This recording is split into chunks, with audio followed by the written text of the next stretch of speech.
En nombre del Padre, del Hijo y del Espíritu Santo. Amén. Repiten después de mí: amado Señor, danos todo lo que nos une a ti. Quítanos todo lo que nos separa de ti. Líbranos de nuestro egoísmo. Y entréganos enteramente a ti. Que nunca se haga nuestra voluntad, sino siempre hágase la tuya. En nombre del Padre, del Hijo y del Espíritu Santo. Amén. Bien, me pidieron que les compartiera algo sobre el perdón.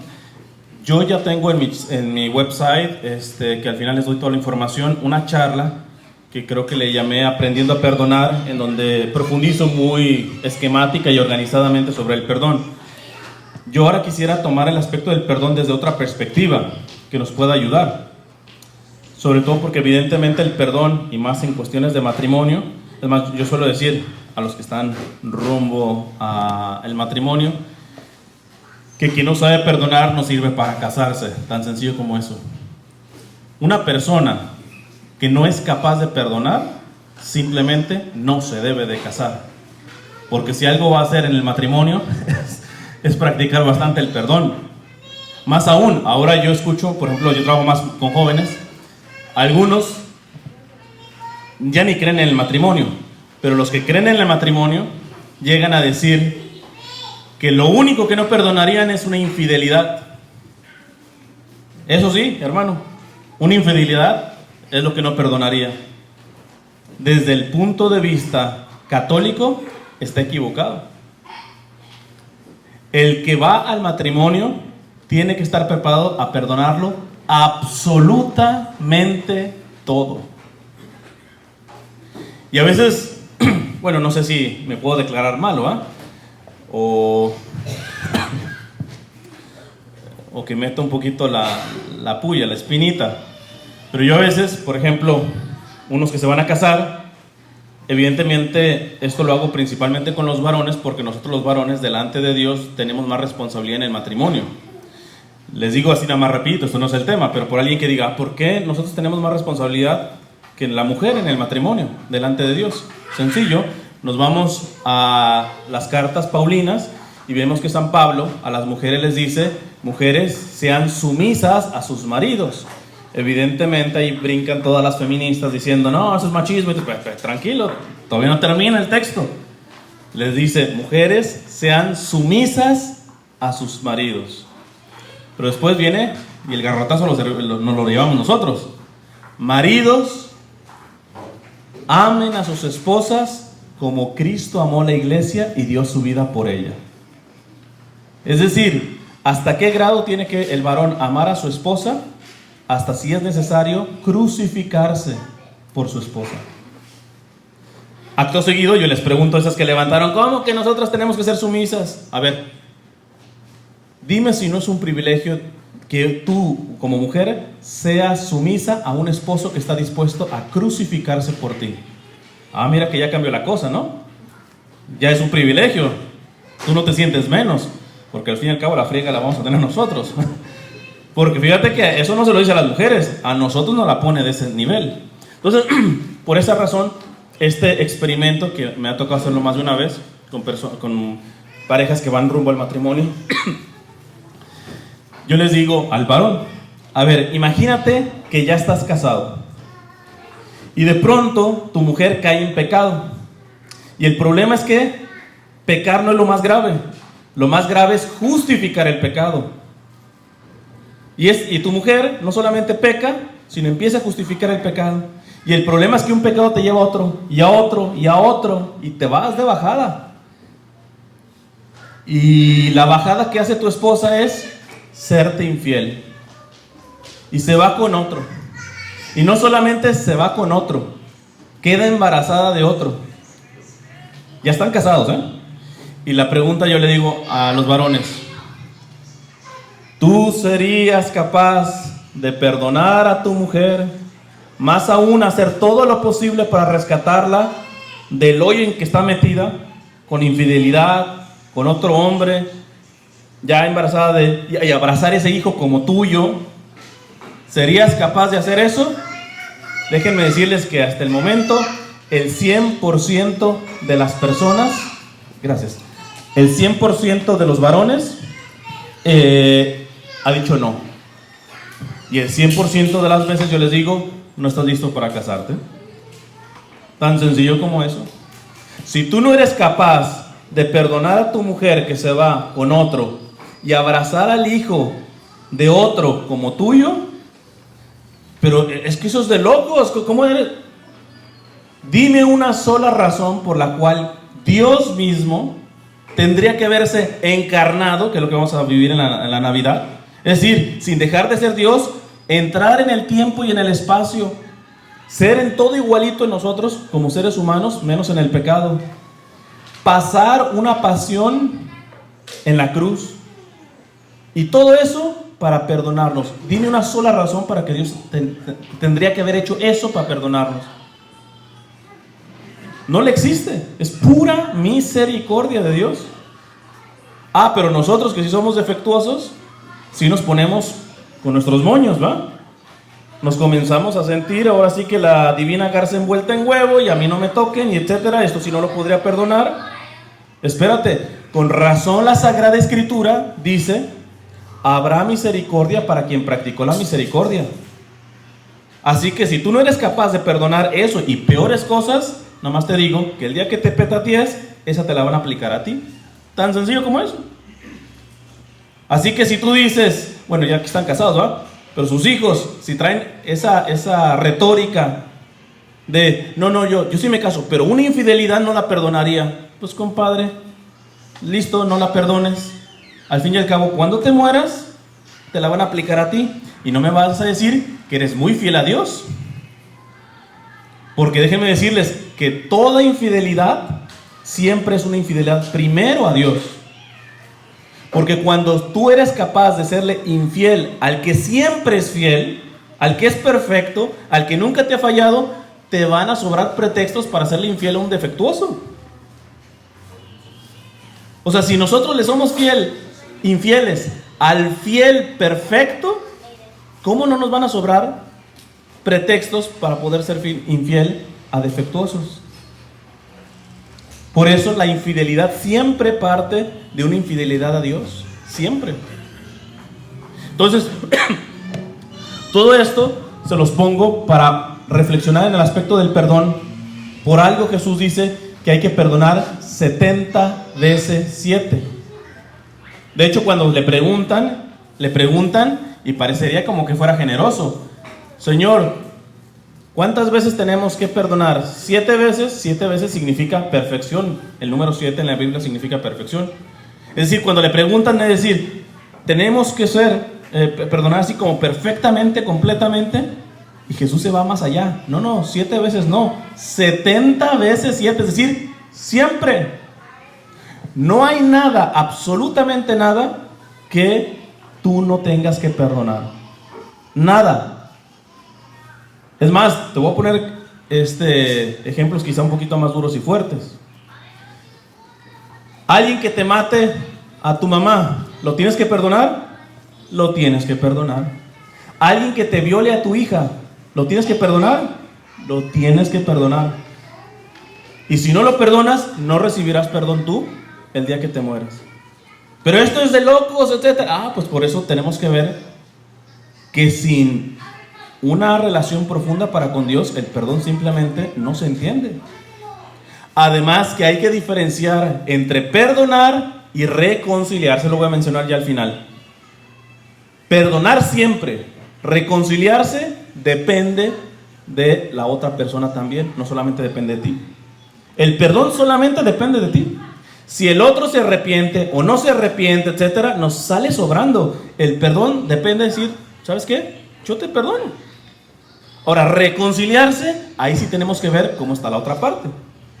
Y no siempre es recomendable reconciliarse, a lo menos a la primera. Pero perdonar siempre. Y perdonar todo. Y si tú no perdonas siempre, y si tú no perdonas todo, te lo vuelvo a repetir, la Sagrada Escritura nos dice, habrá misericordia para quien practicó la misericordia. Tú no eres misericordioso, el día que te mueres, no esperes que Dios te vaya a tener misericordia a ti. Tan sencillo como eso. Basta sumar 1 más 1 te da 2. Listo. Tú perdonas, tú eres misericordioso, recibirás perdón y misericordia por parte de Dios. Es que miren, hermanos, hasta lo decimos todos los días en el Padre Nuestro. Perdona nuestras ofensas, así como también nosotros perdonamos a los que nos ofenden. ¿No estás perdonando al que te ofende? Pues le estás diciendo, Señor, perdóname como perdono al que ofendo. No lo estoy perdonando, pues automáticamente le estás diciendo a Dios, a mí no me perdones. Voy a hacer, le llaman un paralelismo con el único pecado que Dios no perdona. En la Santa Biblia, en la Sagrada Escritura, hay un solo pecado que Jesús lo dice explícitamente, no recibirá perdón. ¿Alguien sabe cuál es? El pensar que Dios no te va a perdonar. Sí, pero en la Biblia, ¿cómo lo dice? Pecado contra el Espíritu Santo, blasfemar contra el Espíritu Santo, ofender al Espíritu Santo. Pónganle la traducción que quieran. Que no se refiere tanto a decirle Espíritu Santo no te quiero, o mandarle una grosería al Espíritu Santo y todo eso. No se trata tanto de eso. Se trata de dos cosas. Les voy a decir los términos tal cual son, para que se los aprendan. Se ha dicho de paso, siempre que vengo, tanto con ustedes o en cualquier otra parte, siempre tengan con qué escribir, porque si no, lo que les entra por aquí, en 2 horas se les va a salir por acá. O si no entra en la semana, ustedes tienen estudios, trabajos, tienen tantas responsabilidades, por eso como católicos nos frenamos, ¿verdad? Pero bueno, para los que traen con qué escribir, se las paso. El pecado contra el Espíritu Santo se peca de 2 formas: con conciencia escrupulosa y conciencia laxa. Conciencia escrupulosa y conciencia laxa. Conciencia escrupulosa. La conciencia escrupulosa es aquel que dice, no hombre, tengo 50 años sin confesarme, ya Dios no me va a perdonar. O yo maté a mi mamá, ponme el pecado más terrible que tú quieras, maté a mi mamá, lo que tú quieras y gustes, esto sí, Dios no me lo va a perdonar. El pecado contra el Espíritu Santo no es un pecado en específico, es una actitud delante del Espíritu Santo que es el que te inspira a arrepentirte e ir a la misericordia de Dios. Pero ahí viene la pregunta: una persona que dice que su pecado no va a ser perdonado porque tiene muchos años, porque es muy grave, la pregunta es, si él cree que no va a tener perdón, ¿se va a arrepentir? No. Si él cree que no tiene perdón, ¿va a ir a confesarse? No. ¿Ven? No es que Dios no perdone, no es un pecado específicamente, es una actitud. Porque no hay pecado que Dios no perdone. Es más, se las pongo rapidito como el Señor lo ha revelado en revelaciones privadas. Por ejemplo, cuando se le apareció Santa Margarita María Alacoque, el Sagrado Corazón, la Divina Misericordia, Santa Faustina. Siempre les ha puesto este tipo de ejemplos nuestro Señor. Que es, si tú tuvieras todos los pecados desde Adán y Eva hasta el último ser humano que va a existir, todos los pecados de la humanidad, de toda la humanidad que existe, si tú los tuvieras, estos son una gota de agua delante del mar de la misericordia. Ahora, el mar no va a la gota. Si la gota no cae en la misericordia, el mar no va. Ahí está para perdonar. ¿Qué les quiero decir? No hay absolutamente nada que Dios no pueda perdonar. Ni aunque tuvieras todos los pecados de toda la humanidad en toda la historia, eso es nada comparado a la misericordia de Dios. Ahora, alguien que tiene conciencia escrupulosa, ¿qué es lo que dice? No, mis pecados son más grandes que la misericordia de Dios. O este pecadazo que hice es más grande que la misericordia de Dios. Discúlpenme, la palabra es una babosada, una estupidez eso. No puedes comparar ni todos los pecados de toda la humanidad que vaya a existir con la misericordia de Dios.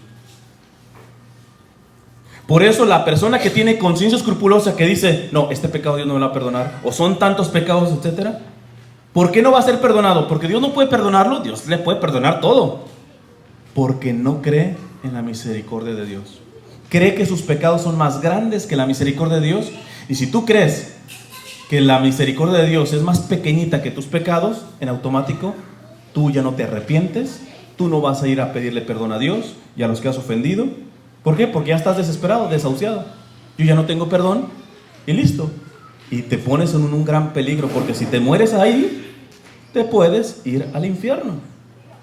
Y fíjate qué tonto.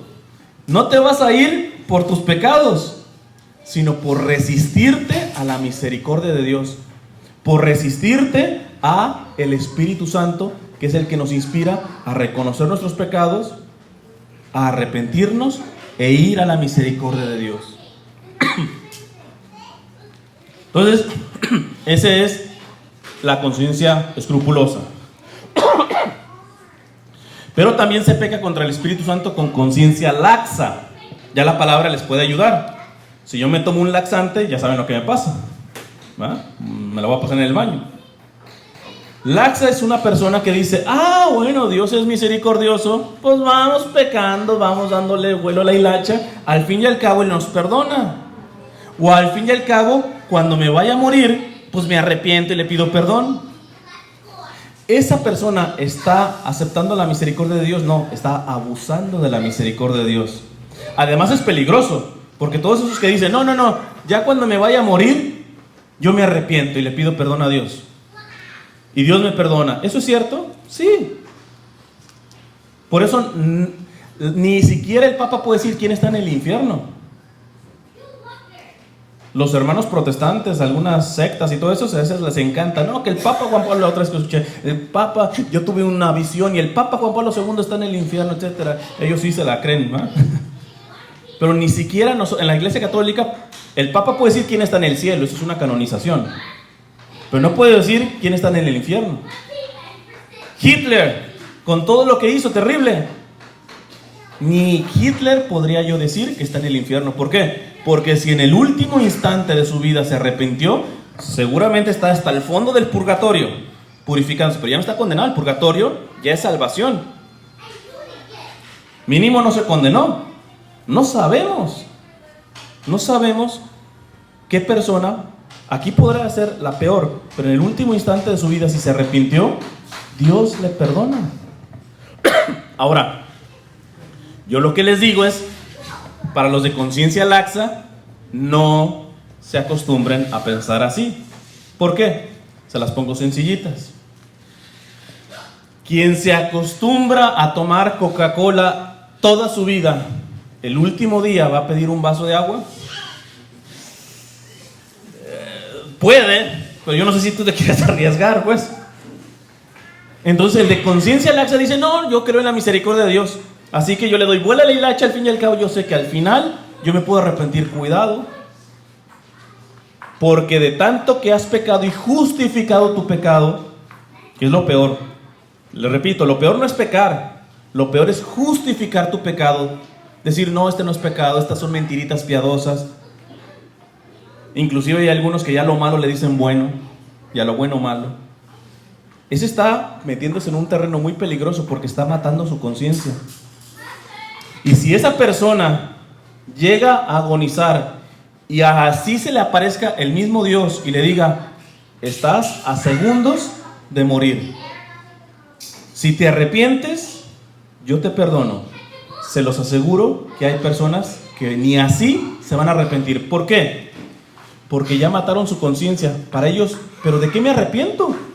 Como ya el pecado para ellos no es pecado. Yo prefiero un pecador que tú digas, ay, es un gran pecador, pero está dando la pelea, pero a su pecado le dice pecado, así sea el más pecador, que alguien que no peque tan grave, pero ya el pecado no le diga pecado. Eso es mucho más grave. Muchísimo más grave. Por algo, Jesús dijo que las prostitutas nos precederán en el reino de los cielos. ¿Qué estaba diciendo? Yo a lo menos a las prostitutas que he conocido, a las personas que están más sumidas en el pecado, la inmensa mayoría saben que lo que están haciendo está mal. Simplemente por heridas, por pobreza, por miseria, trata de personas, hay un montón de cuestiones. Es bien fácil apuntar a las prostitutas, pero no conoces tú la historia de ellas. Y cuando te acercas, ellas son las primeras que saben que no es una vida que les agrada a Dios.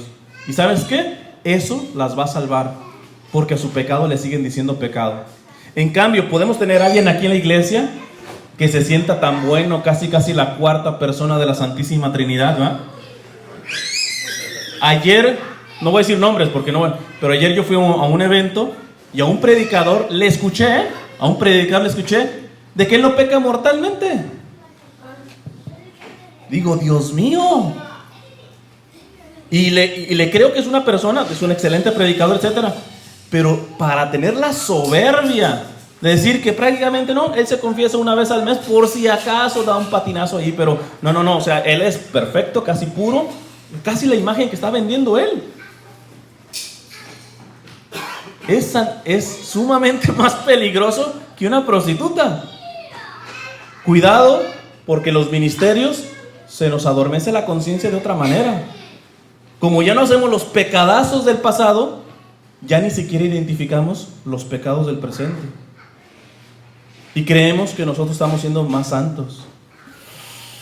Ahí yo les digo, yo prefiero, fíjense, a más de uno le puede escandalizar, pero yo prefiero que el Señor retire su providencia y me deje caer en pecados más graves para reconocer mis pecados, a que no cometa grandes pecados, pero tenga una mente, yo les llamo puritana, de creerme santo, de creerme bueno. Hay un santo, San Felipe Neri, que tiene una oración hermosísima. La decía al principio pues él estaba teniendo su proceso de conversión, se entiende, pero ya al final la seguía diciendo esa oración, ya cuando la santidad le salía por los poros, era un santazo. Pues aún siendo un santazo, San Felipe Neri seguía repitiendo esta oración. Ojo con esto. Decía San Felipe Neri: Señor, no quites a Felipe de tu mano, que si le retiras de tu mano, te puede traicionar peor que Judas. Hombre, y ya era San Felipe, bueno, no canonizado, pero todos los que le conocían al final ya de su vida, santazo. Y al último momento siempre se supo que bastaba que Dios retirara un poco su providencia y podía caer en los pecados más graves. Yo tengo tanto temor de tanto predicador que está viendo en estos momentos, que yo no les veo ese santo temor. Solamente es condenar y que los homosexuales y que esto y que lo otro, etc. De hecho hay uno, también no digo nombre porque no es difamar, que él llevó vida de homosexual y se convierte, pues, para ponerle rápido, la visión de la iglesia es lo malo no es la tendencia, sino la práctica de la tendencia. Un homosexual que se mantiene casto hasta santo puede llegar. El problema es la praxis de la homosexualidad. Pues él era homosexual práctico y todo eso, por lo tanto sí estaba pecando. Pero bueno, lo convierte y todo eso. Y ahorita es uno de los predicadores que agarra con látigo a todo mundo y que los homosexuales aquí, que todo eso. Y a mí me gustaría decirle, compadre, cuidado, que así como el Señor te sacó de la vida que tú estabas llevando, el día de mañana quita su mano de misericordia y te caes más abajo de donde estabas. Cuidado cuando nosotros nos estemos sintiendo perfectos. Esto lo decía el cura de Ars, San Juan María Vianney, que decía que muchos iban creciendo en virtudes y van creciendo en la fe, pero como se empiezan a inflar como pavorreales y se empiezan a creer santos, la mamá de Tarzán, el Señor dice: a este le voy a hacer más bien quitándole mi misericordia, para que se dé cuenta que si ha llegado a tantas virtudes y ha avanzado tanto en la fe, es por mi misericordia y por mi providencia, más que por su esfuerzo. Ahora le quito, a ver, mijito, suba ahí solito. No, pues que no puedo. Entonces tenga misericordia de los que todavía están abajo. Deje de aplastar y de humillar a los que no han podido salir de sus pecados como tú has salido. Porque la Sagrada Escritura también, y el Señor lo dice fuerte, Por eso, desde el Antiguo Testamento se decía, misericordia y no sacrificios es lo que quiero. Misericordia y no sacrificios es lo que quiero. Entonces, bueno, rapidito. ¿Cómo se peca contra el Espíritu Santo? No es un pecado específico, sí es una actitud. La actitud de conciencia escrupulosa, el que dice, yo no voy a ser perdonado porque es muy grave mi pecado, porque tengo muchos. Ese no va a ser perdonado no porque Dios no pueda perdonarle, sino porque no cree en la misericordia de Dios. Y del otro lado, la conciencia laxa, la persona que cree que puede pecar y pecar y pecar y pecar, al fin y al cabo Dios lo va a perdonar. Eso es un abuso de la misericordia. No está buscando la misericordia. ¿Qué tiene que ver con esto, con el perdón? Pues vamos aplicándolo a nosotros. Vamos aplicándolo a nosotros. Miren, es bien complicado porque se necesita discernimiento. Se ha dicho de paso, el discernimiento solamente lo van a tener con vida de oración y vida eucarística. Si ustedes no tienen vida de oración diaria, si ustedes no procuran ir a misa mínimo el domingo, yo les invito a que vayan diario si pueden, o a lo menos una vez más a la semana, que hagan un visita al Santísimo. Todo eso, esas prácticas, la oración y la vida eucarística, haz de cuenta que son como vitaminas para el discernimiento. A veces a uno en mis redes sociales y todo eso me preguntan muchas cuestiones y yo más bien los mando que hagan esto. ¿Por qué? Porque la respuesta muchas veces no me toca a mí. Yo no te conozco. Si viene una pareja y me dice una señora y me escribe, tengo problemas con mi marido porque esto, yo le creo, señora. Pero para empezar, yo tengo que escuchar a su marido para ser justo. Porque siempre en los pleitos, cuando tú escuchas una queja de la esposa, pues seguramente está dando su versión. ¿Y quién dice una versión admitiendo su culpa? Pues muy pocos, ¿verdad? Que así uno va siempre como víctima.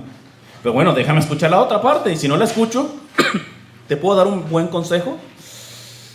No tanto. Entonces, yo las mando al Santísimo, yo las mando a tener vida de oración, para que sea el Espíritu Santo el que te abra el entendimiento. ¿Qué puedo hacer con mi hijo que está separado de todo eso? Tenga vida de oración diaria, el Santo Rosario, vida eucarística frecuente, y vas a ver, de mí te acuerdas, vas a ver cómo Dios te va abriendo la capacidad de discernir qué hacer en cada momento. Cada momento. Entonces,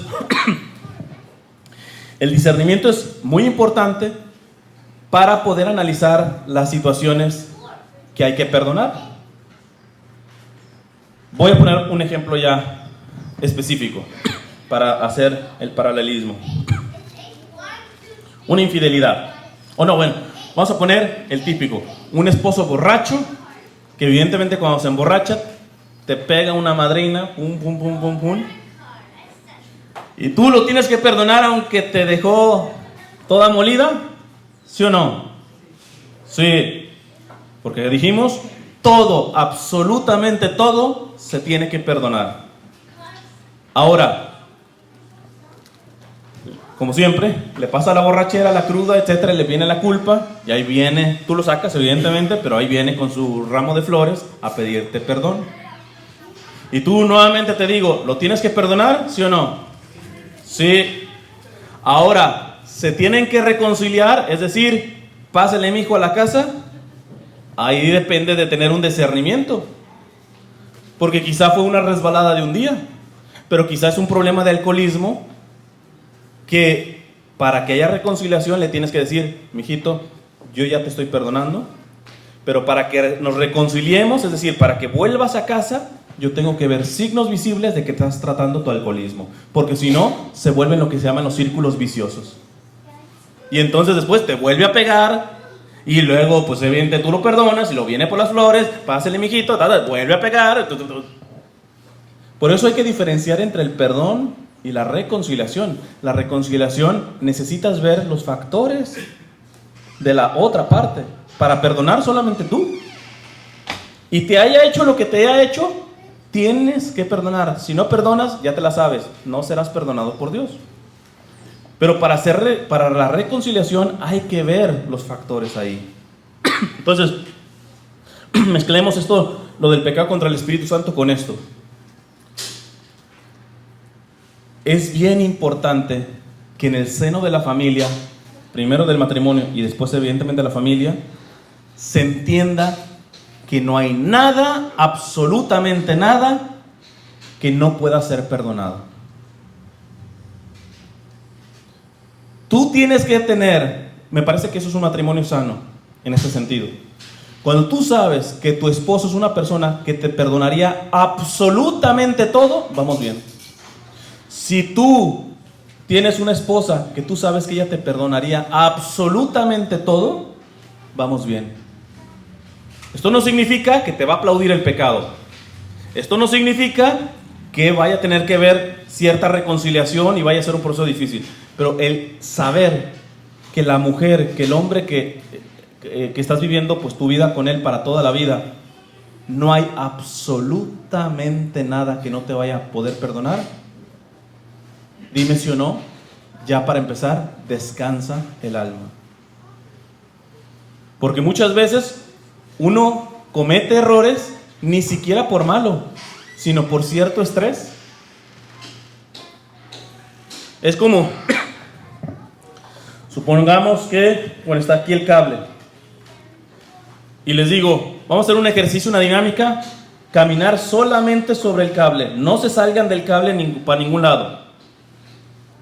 Pero el que se salga, le vamos a dar pena de muerte. ¿Qué tal haces la dinámica? ¿Bien tranquilito? Así bien relajadito. Y lo más seguro es que, ¿qué vas a terminar haciendo? ¿Por qué? Porque no es tanto de que no sepas, es el estrés. Si tú crees que en vez de esposo tienes un policía, si tú crees que en vez de esposa te tocó un gendarme, eso no va a funcionar. La primera cosa que ojalá se lo digan es, ¿sabes qué? Yo estoy dispuesto a perdonarte absolutamente todo. Esto no significa, ya te di ticket para que peques lo que se te pegue la gana, no. Significa que te quito la responsabilidad del estrés de que pudiera haber algo que no te perdonara. No. Si Dios a mí me perdona absolutamente todo, yo quiero ser coherente y te tengo que decir que por tu culpa, por fragilidad, por debilidad, por lo que sea, puedes contar siempre con mi perdón. No significa que siempre la reconciliación, ya al final lo vamos a tocar esta partecita. Con los hijos es importantísimo. ¿Por qué la mayoría de los hijos, hay muchas razones, pero una de las más importantes, ¿por qué la mayoría de los hijos, cuando meten la pata, ¿por qué no te lo comunican a ti? Porque precisamente creen que en vez de papá tienen policía, en vez de mamá tienen gendarme. Entonces fíjate que la línea es muy delgadita, porque también hay papás y mamás que no creen, que no los ven como si fueran policías, pero son permisivos. Pues sí, hagan lo que quieran, es más, hasta le dan los condones a los muchachos, tú métete, etc. Esa es conciencia laxa. Entonces hay que evitar que en el matrimonio y en la familia se tenga conciencia escrupulosa y conciencia laxa. Si tu esposo o tu esposa, si tus hijos creen que si hacen X cosa ya no van a poder recibir tu perdón, ahí estamos metiendo conciencia escrupulosa y eso va a hacer mucho daño. Pero también hay que evitar en el matrimonio y en la familia la conciencia laxa. De decirle a tu esposo, no, tranquilo, tú vete con la vecina, tranquilo, que yo te perdono, y luego regresas y todo. O a tu hijo, mira, diciéndole que las cosas que están mal están bien. No, tranquilo, mi hijo, yo te comprendo, etc. Hay que evitar, no solamente para con Dios, sino para en el matrimonio y la familia, la conciencia escrupulosa y la conciencia laxa. Y esto se hace precisamente entendiendo el proceso del perdón y de la reconciliación. Y el proceso del perdón parte de que no hay absolutamente nada que no te pueda perdonar. Fíjense, la otra vez estaba pensando, si no hay misericordia dentro del hogar, estamos fregados como seres humanos. Chéquenle. Tú en tu trabajo, si la riegas grave, ¿qué pasa? te corren. Tu hijo, si reprueba los exámenes, ¿qué pasa? Va para afuera. O sea, tú ves todo en nuestra vida y en la vida siempre te exigen resultados. Te van a querer y te van a apoyar siempre y cuando sean tus resultados. El único lugar, así seas tú un desastre, en donde tendrías que ser amado incondicionalmente, es en la familia.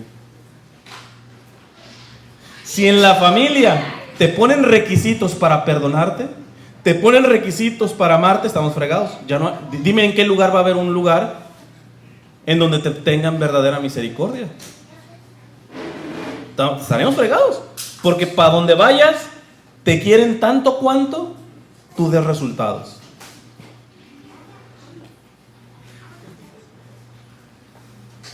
Solamente en el matrimonio, solamente en la familia verdaderamente católica, podemos ayudar a que crezcan. Batallamos y peleamos contra el pecado, pero podemos tener la tranquilidad de decir, ¿sabes qué? Si me doy un trastazo, tengo un padre, tengo una madre, tengo unos hijos que no me van a aplaudir el pecado, pero que tampoco me van a paliar, sino lo primero que van a hacer es levantarme. Que me aman no por lo que hago o dejo de hacer, me aman por quien soy, por quien soy. Termino con la parte de la reconciliación. Bueno, les digo nada más rapidito. Al final ya les doy la parte de mi website para que escuchen la charla esta donde explico más los pasos del perdón. Nomás los voy a mencionar para que tengan un poquito. Primero, los 3 principios del perdón. Para perdonar, cuando tú veas estos principios, te vas a dar cuenta que si tú tienes problema para perdonar, pues vas a ver, analízate en esos 3 principios, el problema viene como por ahí. Primer principio para perdonar. Para perdonar hay que dejar el sentimiento de superioridad y de inferioridad. ¿Quién es el que no perdona? ¿El que se siente mente, el que se sienta menos o el que se siente más? Revísale, si tú no puedes perdonar a alguien, o te estás sintiendo menos que él o te estás sintiendo más que él. Clave para saber perdonar, quitar sentimiento de superioridad y de inferioridad. En la charla esta del perdón lo explico con más tiempo. Segundo paso, para perdonar hay que creer en la posibilidad de transformación. No es de que no, listo, es un pecadazo, bueno, yo te tengo que perdonar todo. Pero no es nada más así, es creyendo que la metida de pata que tú hiciste, yo soy el primero que creo que tú te puedes levantar de eso y dejar de hacer ese tipo de cosas. No es una cosa, es como de resignación. Bueno, como yo necesito el perdón de Dios, pues tengo que perdonar. No basta, es yo te perdono, pero te perdono porque sé que eres capaz de dejar de hacer ese tipo de cosas que me hirieron o que están hiriendo a otros. Pero si tú no crees en la capacidad del otro, vas a tener muchos problemas para perdonar. De hecho, les pongo rápido lo de la infidelidad. Ahora la sufren hombres y mujeres, ¿eh? Las mujeres son tan infieles como los hombres. Antes eran más los hombres, ahora estamos iguales. Una persona que ha sufrido infidelidad, lo primero que se le viene es, si lo perdono, me la voy a volver a aplicar. Por eso, segundo paso, para perdonar, hay que creer en la posibilidad de transformación. De que el otro, aunque la embarró, tiene capacidad de salir de ese tipo de actitud. Si no, se te va a hacer muy difícil perdonar. Tercero, para perdonar, este es el más importante para mí. Para perdonar hay que querer la unidad. A mí me ha tocado ayudar matrimonios casi destrozados.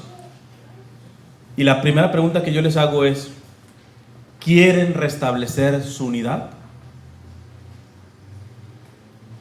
A mí me vale con cuánto se han partido el queso. No.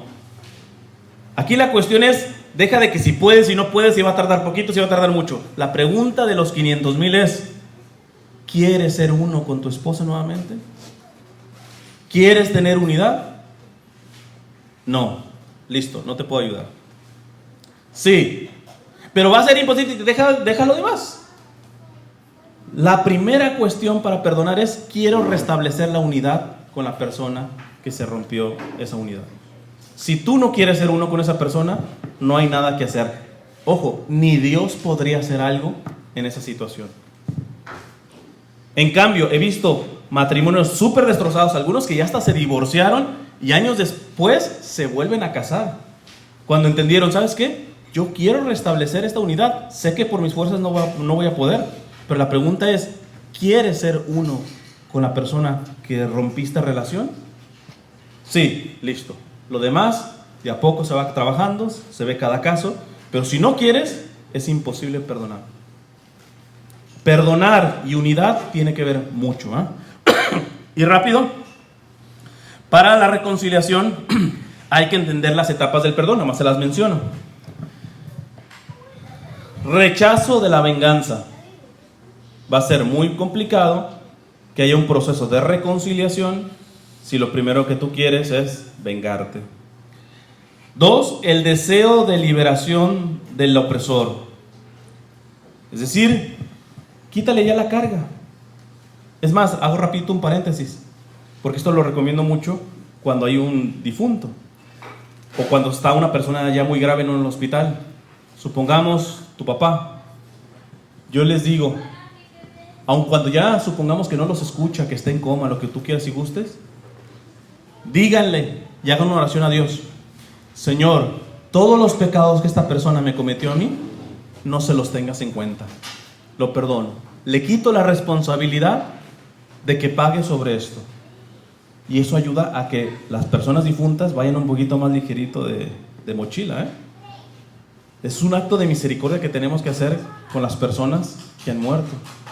Ahora, igual no se lo perdonas y eso lo va a llevar en la mochila y evidentemente va a dar cuentas delante de Dios.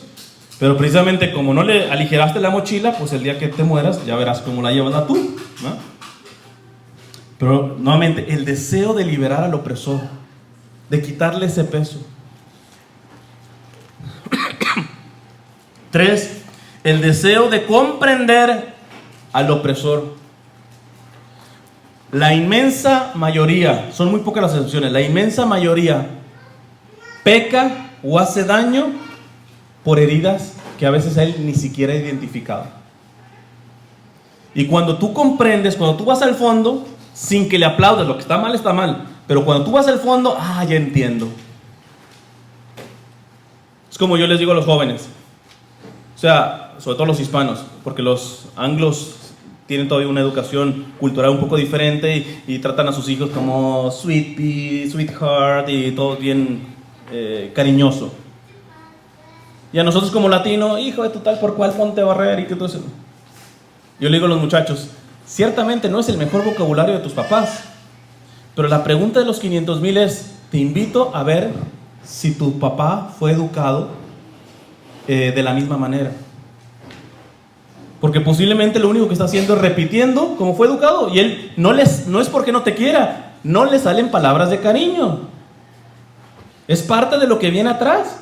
No, mi papá, a mi amiguita la gringa es así, sí, la trata a mí con mucho cariño. A ver, ¿por qué mi papá no? Pues ve los papás de tu amiguita la gringa cómo han sido educados atrás. Si no tenemos capacidad de comprender lo que las personas traen, no vamos a poder entender de por qué están haciendo las cosas mal. La mayoría de personas que hacemos mal, es más, no me respondan aquí porque ya sé que probablemente se me acabó el tiempo, pero yo les digo, aquel texto de San Pablo dice, hago el mal que no quiero y el bien que quiero no lo puedo hacer. Desdichado de mí, es como si llevara una ley de muerte dentro de mí. Nada más levánteme la mano. ¿Quién ha hecho un mal que cuando lo termina haciendo se frustra y dice, soy el primero que no quiero hacer esto? ¿Quién le ha pasado? A mí me pasa. ¿Cuántos hacemos mal que tú eres el primero que te duele hacer eso? Y tú dices, ¿por qué? Hijos de su jijurria, metí la pata aquí si soy el primero que no quiero meterla. ¿Por qué hago el mal que no quiero? O al revés, ¿a quién le ha pasado que quiere hacer un bien y termina embarrándola? Entonces tú tienes que ver que hay una batalla. Repito, al mal hay que decirle mal. Pero cuando tú quieres comprender, ahí se empieza a solucionar. Ahí empieza, ya del perdón pasamos a la parte de la reconciliación. Siguiente, el reconocimiento de nuestra propia oscuridad también tiene que ver con esto. Y una virtud, la paciencia. ¿Por qué? Porque dependiendo de las heridas, también depende el proceso de sanación. Dios puede dar un milagro y sacar a una persona así, pero si no, yo ya lo perdoné y no nos vamos a reconciliar hasta que esté 100% perfecto, inmaculado. Pues no, pues nunca se van a reconciliar. Tú tienes que entender que las personas llevan un proceso. Cierro con esta frase de Jean Vanier, que es un laico que fundó unas comunidades que viven con personas discapacitadas, pero viven como si fueran familia. Dice Jean Vanier: la reconciliación es una realidad bilateral, es decir, de dos lados. Es el resultado del proceso de perdón, el encuentro del oprimido con el opresor, en el que cada uno acepta al otro y está dispuesto a reconocer sus propios miedos y odios. No es lo mismo perdonar que reconciliarse, pero es imposible reconciliarse si no empieza primero el perdón. Entonces, primer paso, entender que tenemos que perdonar todo y siempre. De ahí, con vida de oración y discernimiento, viendo nuestras propias oscuridades, profundizando en las oscuridades del que me ofendió o el que me agredió, puede empezar un proceso de restauración, de reconciliación, que es al fin y al cabo lo que Dios quiere que tengamos, ¿va? Porque para Dios no hay nada imposible. Él es totalmente misericordia. Pero misericordia no es permisividad. Al mal siempre hay que llamarle mal. Al pecado siempre hay que llamarle pecado. Hay que dar la batalla contra el pecado. Y ojo, te puede agarrar la muerte y tú no has salido de tus defectos y de tus pecados y de tus vicios. ¿Sabes qué? Quédate tranquilo si la muerte te agarra luchando. Fíjate que yo no te digo, no, ¿sabes qué? Procura que cuando llegue la muerte ya seas perfecto, santo y buenísimo y ya hayas eliminado tus vicios y todo eso. Hay que tirarle a eso. Pero esa no es la meta. La meta es que mínimo cuando te agarre la muerte, te agarre dando la pelea. Lo que tú córrele es a que te agarre la muerte justificando el pecado, tu pecado. A que te agarre con conciencia escrupulosa o conciencia laxa. A eso sí tenle temor. Pero si te agarra la batalla, es que miren, hay vicios que vienen de heridas tan profundas, tan profundas, tan profundas, que si Dios no obra un milagro, hay que ser realistas. Nunca las vas a poder sanar en vida. Por eso hay que ser muy misericordiosos. No, pero es que él es de tal por cual y está pecando y él es un pecado. Espérate. Analiza de qué herida viene y vas a ver que el caso de él es muy duro. Pero el pecado, hay que decirle pecado, sí, pero sepáralo del pecador. Dios condena el pecado, no el pecador. Y cuando ves la historia que llevan,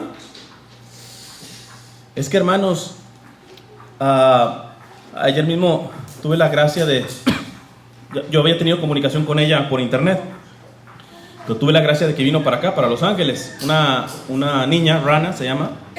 Ella con 21 años fundó una escuela para sordomudos en Uganda, en África. Y tú dices, 21 años y una niña totalmente dándose en África y todo eso. Pero mírale el pasado y todavía se levanta más el testimonio. Ella había pasado por abuso sexual, se había metido en pornografía, un desorden de vida. En el caso de ella se obró un milagro tan grande que fíjate ahora lo que hace. Pero hay casos de otras ranas que no van a tener ni esa fuerza y que Dios por su sabiduría a ellos no les hace el milagro así.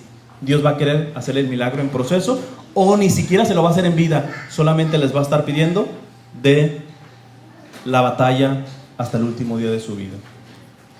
Hay de dos, de que Dios te saque de tus vicios y de tus cosas malas así, o puede haber la opción de que te diga no, yo lo que quiero es verte dando la batalla hasta el último día de tu vida. Tengamos mucho en cuenta eso, ¿no? Cierren sus ojos, vamos a ver la oración final. En nombre del Padre, del Hijo y del Espíritu Santo. Amén. Señor, te queremos dar gracias por tu eterna misericordia.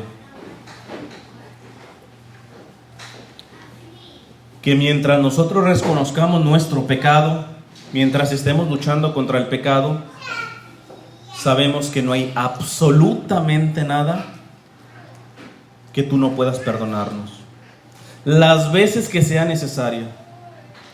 Si caemos 1.000.000 de veces, si ese 1.000.000 de veces verdadera y honestamente nos arrepentimos y somos dóciles a tu misericordia, tú nos levantas de ahí. No nos dejes que nos traguemos la tentación, el engaño del Satanás, del demonio, que cuando caemos precisamente nos dice: ¿de qué ha servido todo el esfuerzo? Ya volviste a caer, ya mejor quédate ahí. No. Señor, que sea el Espíritu Santo el que cuando esté caído me avise que ese no es mi lugar, que puedo arrepentirme e ir a tu misericordia.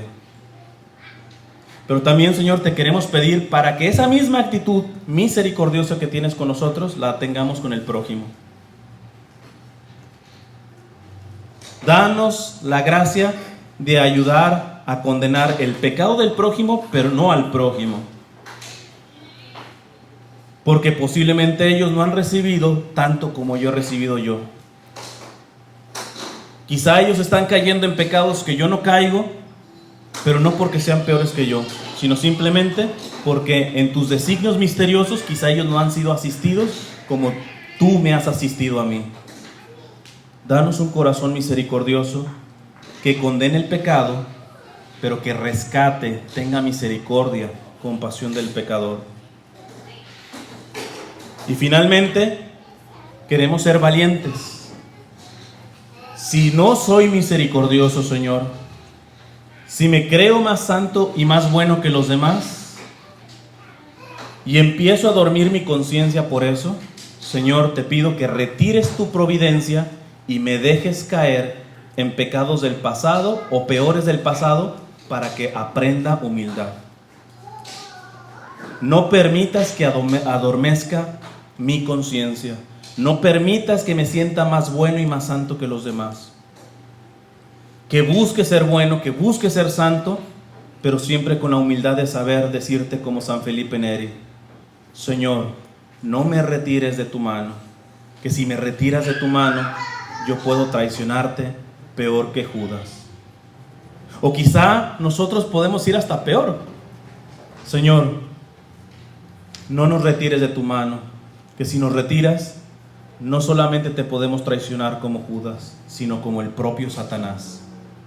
Danos la capacidad de saber que si tú, sin tu gracia, sin tu providencia, somos posibles pecadores, criminales, podríamos ser lo peor sin tu misericordia y providencia. Ayúdanos a tener siempre en nuestra cabeza de que sin tu gracia, sin tu providencia, podríamos ser el peor ser humano, para que ese santo temor nos ayude a ser misericordioso con los que tenemos delante de nosotros. Dulce Madre, no te alejes, tu vista de nosotros no apartes. Ven con nosotros a todas partes y solo nunca nos dejes. Ya que nos proteges tanto como verdadera Madre, haz que nos bendiga el Padre, el Hijo y el Espíritu Santo. Amén.